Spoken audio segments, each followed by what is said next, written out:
बहुत समय पहले, जब धरती पर अंधकार बढ़ रहा था और स्वर्ग भी भय से कांप रहा था, तभी जन्म हुआ एक ऐसे असुर का जिसका नाम था महिषासुर।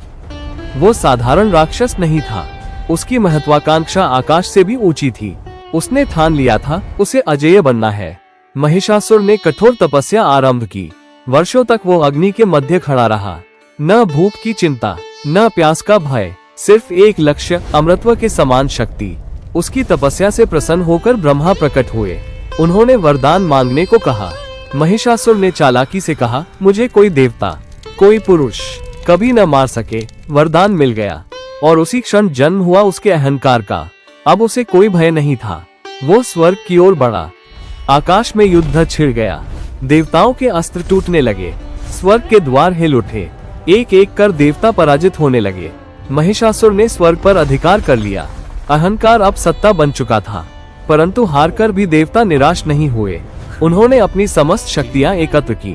उनकी ऊर्जा, उनका तेज, उनका क्रोध सब मिलकर एक दिव्य प्रकाश में परिवर्तित होने लगा।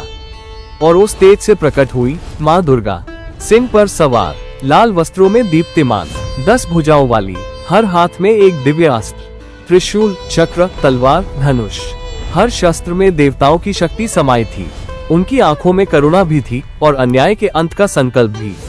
महिषासुर ने उन्हें देखा और हंस पड़ा। उसे लगा, एक स्त्री उसका क्या बिगाड़ पाएगी। यही उसका सबसे बड़ा भ्रम था। और फिर आरंभ हुआ युद्ध। धरती कांप उठी, आकाश गरजने लगा, सिंह दहाड़ा। अस्त्रों की टक्कर से अग्नि की चिंगारियां उठी। 1 दिन, 2 दिन, 3 दिन, युद्ध रुकने का नाम नहीं ले रहा था। महिषासुर कभी राक्षस रूप लेता, तो कभी विशाल भैंसे का रूप धारण कर प्रहार करता, पर माँ दुर्गा अडिग रही। उनकी प्रत्येक भुजा से शक्ति प्रवाहित हो रही थी।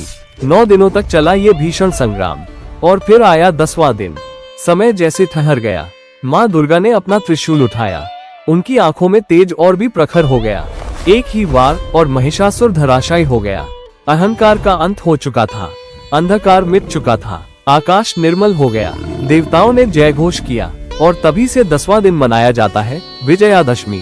क्योंकि चाहे बुराई कितनी भी शक्तिशाली क्यों न हो, अंततः जीत सदैव सत्य और धर्म की ही होती है।